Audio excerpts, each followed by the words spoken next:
Every day after school, from 2006 to 2011, I would make my journey from the Sunset all the way down to Chinatown, specifically to Imperial Palace, my dad's old restaurant.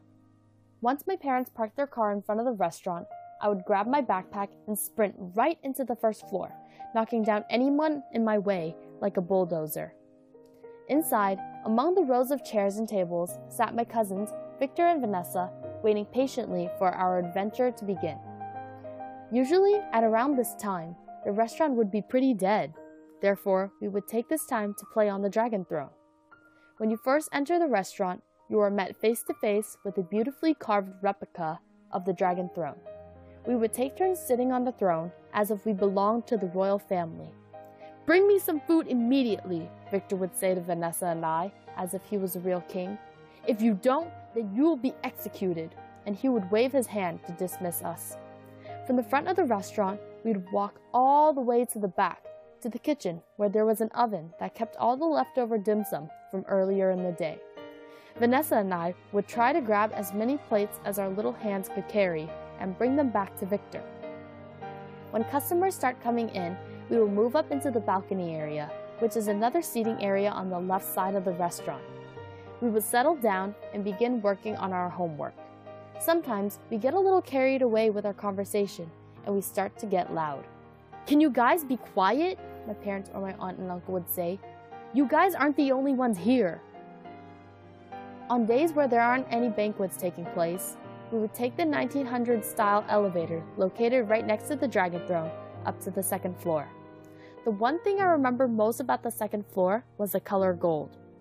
Golden wallpaper, golden table and seat covers, and golden carvings of the dragon and phoenix everywhere. Whenever I looked at the carvings, they looked as if they were about to fly off the wall and attack me.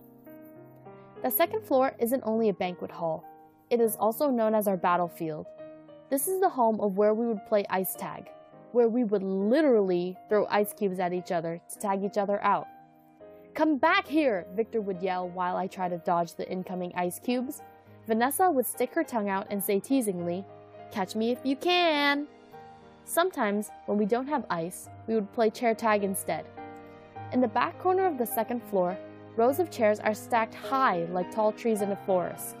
There, we climb over and under the chairs as if we were on a jungle gym, trying to tag each other. Lastly, when there is absolutely nothing to do, we would hop onto the empty stage at the front of the room and build a fort. In order to build our fort, we would grab anything we can find, such as tables, chairs, tablecloths, and many more. "What are you guys doing? Stop messing around and put everything back," my parents would say whenever they caught us building a fort. During the holidays, my dad would plan parties for the customers on the third floor. Unlike the second floor, everything on the third floor is covered in white, such as the white walls, white chairs, and table covers, and many more. Due to having a live band perform every night, the stage is full of musical instruments ranging from the keyboard to the drums.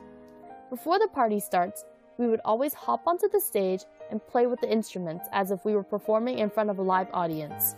"Don't break the instruments," my aunt and uncle would say, "or else you guys would have to pay for it." Finally, when night falls, that's when the party begins. When we hear the music start, all three of us would rush onto the dance floor and dance along with the customers. We wouldn't care who was watching. We would just dance our hearts out and have fun with each other. The main reason why I chose this setting is due to the memories I've created with my cousins. Because I'm the only child in my family, I was often lonely. But whenever I hung out with my cousins, the thought of loneliness disappeared, and I actually thought of them as my siblings. After my parents sold the restaurant, my cousins moved to Seattle. Ever since they moved, I rarely get to see them anymore. Therefore, the only way for me to remember them is through those wonderful memories we've created together.